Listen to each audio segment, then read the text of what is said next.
नमस्कार शेतकरी मित्रांनो, मी रामेश्वरमध्ये. आपण मागचे काही 5-6 व्हिडिओ आपल्या यूट्यूब चॅनलवरती आणि इंस्टाग्राम चॅनलवरती टाकलेले होते.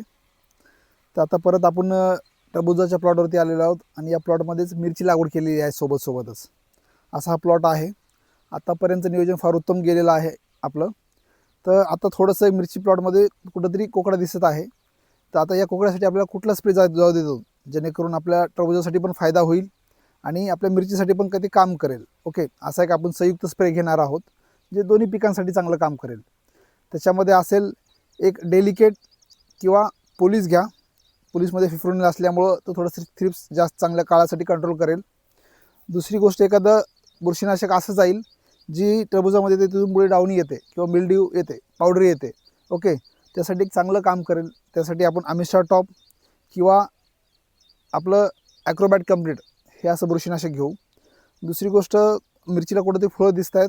इथून पुढे फुलगळ जास्त दिसते, टेम्परेचर हाय झालेलं आहे, मिरचीला माल लागण्यास सुरुवात आहे. पण मिरचीची फुलगळ होते तर त्यासाठी आपण तिथं एखादं मायक्रोन्यूट्रिएंट घेऊ की जेणेकरून जे चेनपचन क्रिया असते ती चांगली चालेल आणि फुल जास्त लागेल. ओके, फुलगळ थांबवण्यासाठी कॅल्शियम नायट्रेट आणि बोरॉन हे पण चांगलं काम करतं. थोडंसं जमिनीमधली उष्णता कमी करते आणि थंडवता निर्माण करण्यासाठी ते काम करतं. आता इथं टरबूजामध्ये जे काही आता खत नियोजन चालू आहे त्याच्यामध्ये आता सध्या 52-34 गेलेलं आहे. तर हे एक वेळेस गेलेलं आहे, तर परत 42-43 जाईल जेणेकरून साईज चांगली होईल आणि हा प्लॉट लवकरच काढणीसाठी येईल. आता एक 8-10 दिवसाचा काळ राहिलेला आहे. बाकी सगळं नियोजन आतापर्यंत फार उत्तम आहे. जे काही इथं पुढील जे हार्वेस्टिंग वगैरे असेल ते आपण इथे दाखवू आणि मिरची इथून पुढे कशी आपल्याला कंटिन्यूमध्ये फ्लॉवरिंगमध्ये ठेवता येईल आणि माल कसा जास्त काढता येईल याच्याकडे आपलं लक्ष असेल. धन्यवाद.